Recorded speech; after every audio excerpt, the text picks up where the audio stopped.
여러분 안녕하세요.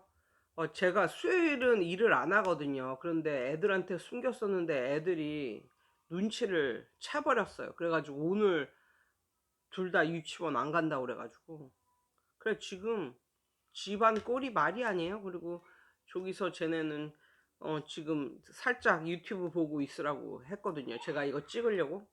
아무튼 조금 있다가 애들 데리고 이제 도서관, 예, 애들 데리고 도서관 가서 이제 놀 거예요. 그러니까 도서관이 아니라 청소년 문화센터라고, 요즘에 그 근거리에 그게 생겼는데 그게 아마 전국에 있는 그 문화센터 중에 제일 좋을걸요.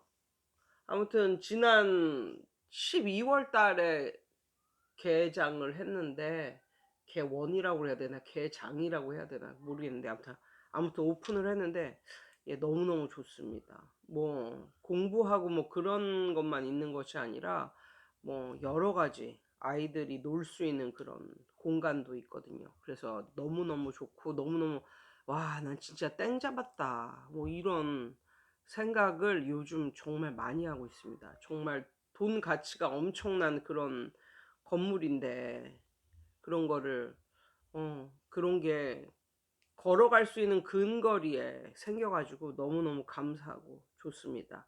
각설하고 오늘 말씀드릴 건 뭐냐면 이거예요. 뭐냐면 어떤 사람이 이런 말을 하잖아요. 정말 너가 그것을 이해를 하고 있는지를 어 알아보려면 그것을 남에게 설명할 수 있는지 없는지를 보면 된다. 너가 그것에 대해서 정말 확실하게 이해를 100% 하고 있다면 남에게도 설명을 잘 해줄 수 있을 것이다. 이렇게 그렇게 말하는 사람들이 있거든요. 그런데 이게 어린 아이들에게는 그게 아닐지도 모른다. 뭐 이런 생각이 드는 거예요. 어떤 내용이냐면 제가 이제 그 애들 전체적으로 토셀 고걸 가지고 이제 시험을 봤었어요, 시험을. 그래서 베이직도 보고 하이 주니어도 보고 뭐 주니어도 보고 뭐 이런 식으로 그걸 가지고 이제 시험을 봐서 애들이 전체적으로 얘네가 정말 잘하는 수준인가, 아니면 그냥 요 학원에서만, 아니면 요 동네에서만 잘하는 수준인가, 이제 그걸 답답해들 하셔 가지고 이제 고런 식으로 이제 운영을 했었거든요. 그런데 어떤 애가 그러더라고요. 어떤 애가 시험을 곧잘 봤는데 걔가 그러는 거예요. 뭐라 그랬냐면 "아 나 이거 다 찍었는데 맞았어." 뭐 이렇게 엄마한테 이제 그렇게 말을 하니까, 엄마는, 그러니까 집에서 이제 그렇게 말을 했나 보더라고요. 그리고 저한테도 그렇게 말을 하고 "선생님 저 이거 다 찍었는데 다 맞게 나왔어요." 뭐 이런 식으로 이제 말을 했는데, 그래서 그 엄마는 그 말을 듣고 좀 불안해하더라고요. 얘가 잘 알고 한 게 아니라 다 찍은 거라는데 어 이거 뭐 "이거 어떻게 생각하시냐." 그러면서 이렇게 불안해하는 그런 엄마가 있었어요. 그런데 이제 걔를 놓고 이제 생각을 해 봤는데, 걔가 이제 초등 저학년 애였거든요. 초등 저학년 애였으니까 봐 보세요. 초등 저학년인데 영어를 이제 처음 배우면서 한 몇 년 이제 지난 애라는 거죠. 그러니까 보통 초등 저학년 애들이 영어를 배울 때는 파닉스를 배우고 그다음에 이제는 쇼트 스토리 리딩을 하고 그거를 또 외우기도 하고 그러면서 점점 센텐스가 이제 길어지는 뭐 요런 거를 이제 겪잖아요. 결코 막 문법을 따로 배우거나 뭐 그러지는 않습니다. 근데 초등 1 학년 뭐 요 정도에 벌써 영어를 배우면 거의 이제 거의 그게 이제 체득이 되어 가면서 약간 어떤 느낌이냐면 네이티브 스피커 느낌 정도로 이제 가는 거예요, 좀 똑똑한 애들은. 그리고 흡수력이 대단하니까. 이제 그런 애들을 데리고 이제 이런 평가 이제 시험을 이제 보고 그러면 걔가 엄마한테 "엄마 이것은 3인칭 단수라서 동사에 s를 붙였습니다. 현재 시제 나올 때 동사에 s를 붙였습니다. 랄까 아니면 어떤 그 모습을 묘사하는 그런 문제가 있는데 그러면 그걸 가지고 걔가 부모에게 뭐라고 말을 할까요?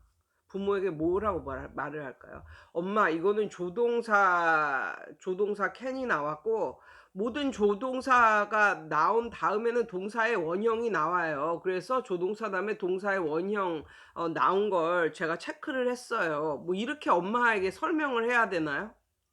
그러니까 걔네는 거의 약간 그 설명할 수는 없지만 이게 맞는 답이라는 걸 아는 거죠. 왜? 그동안 많은 책을 읽고 많이 말을 했으니까. 거의 네이티브 스피커화 되어 가는 거예요.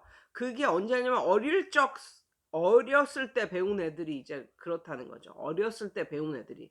근데 많은 엄마들이 그러면 걔가 이렇게 시험을 봤어. 그러면 그거에 대해서 엄마에게 내가 왜 이 답을 선택을 했는지 다 말을 할 수 있지 않으면 걔가 그것을 모르는 것일까요? 몰라서 그냥 대충 찍은 것일까요?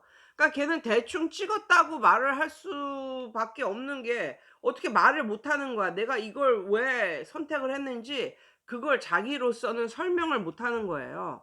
그러니까 아이가 아이의 말로 "엄마 그냥 찍었어요. 찍었는데 맞았어요." 이런 식으로 말을 할 수도 있는 거죠. 그렇지만 걔는 고 한 가지 시험에서만 그런 게 아니라 줄곧 다 잘 봤습니다. 제가 느끼기에는 걔는 그냥 이렇게 체득이 된 것 같아요. 그러니까 어린아이들이 말을 배우는 그 루트대로 나갔기 때문에 그냥 자신도 모르게 체득이 된 거예요. 그것은 어떻게 설명을 할 바가 없는 거죠. 어른의 그런 용어로 설명을 할 수가 없는 거죠. 그렇다고 걔가 몰랐는데 정말 어른들이 생각하는 찍는다는 말은 그냥 찍는 거잖아요, 아무것도 모르는데. 근데 그냥 찍었는데 매번 시험마다 다 잘 볼 수는 없는 거거든요. 그래서 저는 그걸 그렇게 이해를 했습니다. 그렇게 이해를 하고 걔를 보니까 맞더라고요. 아무튼 어떻게 생각하세요? 그래서 저는 물론 뭔가를 알고 이해를 했다는 거는 그게 어른이라면 그것을 설명할 수 있는 게 맞겠지만 그게 정말 저학년 정도 되는 어린아이라면 설명을 할 수 없어도 혹은 어른이라 할지라도 설명을 할 수 없어도 직관적으로 아니면 체득해서 100% 이해를 하는 것 그런 경우가 있을 수가 있다. 있을 수가 있다 정도가 아니라 아주 많다라는 말씀을 드리고 싶어요. 사랑이라는 게 뭘까요? 사랑이라는 게. 물론 정의가 내려져 있어요. 성경에도 있죠. 사랑은 오래 참고 사랑은 시기하지 않으며 뭐 이런 식으로. 그러면 정말 그렇게만 하면 그게 과연 사랑일까요? 그럴 수도 있고 아닐 수도 있다는 거죠. 예, 아무튼 오늘은 또 요런 주제가 한번 생각이 나서 한번 말씀을 드려 봤습니다. 여러분 오늘도 좋은 하루 되세요.